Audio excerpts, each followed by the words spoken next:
आज मी आणि माझा साडूचा मुलगा वेदांत गेलो होतो ताईला सोडवायला. आता आमची ताई म्हणाली आलेस तर जेवणच जा, पण कायचं काय सर्व उलटच झालं बा. सगळं मेजवानी आपल्याला हातानच करावं लागली. तर काय गंमत झाली तर मंडळी सांगतो व्हिडिओ मध्ये. तर नमस्कार मंडळी, मी संतोष परत एका नवीन व्हिडिओ मध्ये तुमचं सगळ्यांचं स्वागत करतो. आता चिखलीवरून गाडी घेऊन ताईला सोबत घेऊन मी निघालो होतो मुक्ताईनगर इथे रुईखेड जाण्यासाठी. राजूरचा घाट पास करून आम्ही पोहोचलो होतो मलकापूरला. प्रवासाचा आनंद घेत गप्पा करत आम्ही पुढे निघालो होतो. अर्ध्या तासानंतर आम्ही पोहोचलो रुईखेड्याला. आता ताईच्या घरी पोहोचतात रूम वरती आम्ही पहिले झालो फ्रेश. त्यानंतर भेटला आम्हाला नाश्ता पोह्याचा. आता ताईला म्हटलं का नुसतं चहा पोह्यावरच भागवतं का? तेवढ्यातच ताई बोलली नाही ना बा, तुमची सोय आहे ना.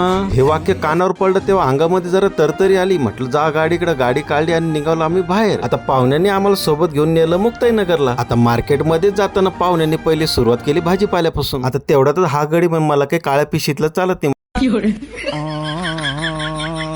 आता तेवढ्यातच आमच्या गप्पा पाहुण्यांनी ऐकले. ते म्हणे तू टेन्शन घेऊन तुझ्यासाठी मी पनीर घेतो. आता आमचा बाजार पिशीत घेऊन निघालो होतो आम्ही घराकडे. घरी आल्यावर सुरू झाले आपलं काम. आता कांदा कापताना डोळ्यातून पाणी आलं. त्यात वेदांत हसला, म्हणलं काका इमोशनल सीन आहे का रेसिपी आहे? नंतर गाड्या म्हटलं तू जरा मुका बैस, पहिले मला माझी सोय करू दे, नंतर मी तुझी सोय लावतो. आता आमच्या ताईला याच्यामधलं काही चालत नव्हतं. म्हटलं टेन्शन घेऊ नका, मी स्पेशल रेसिपी तुमच्यासाठी बनवणार आहे पनीरची. तेलामध्ये मस्त पनीर फ्राय करून घेतले. आता बारी आली तडक्याची. आता जोपर्यंत कढईमधून जाळ निघत नाही तोपर्यंत ढाबा स्टाईल पनीर कसे होणार? तडक्याचा वास सारा घरामध्ये सुटला होता. तर मंडळी झाले आपली ढाबा स्टाईल कढई पनीर तयार. आता गड्याला म्हटलं भाऊ टेस्ट करून सांग कसं झालंय. भाऊ म्हणते एकच नंबर. आता त्यानंतर सोय लागली आपली जेवायची. भाजी खाऊन तर मन गदगद झालं, एकच नंबर झालं. तर मंडळी आजचा व्हिडिओ तुम्हाला कसं वाटलं नक्की कमेंट करा, लाईक करा, फॉलो करायला विसरू नका. परत भेटू अशा एका नवीन व्हिडिओ मध्ये. तोपर्यंत धन्यवाद.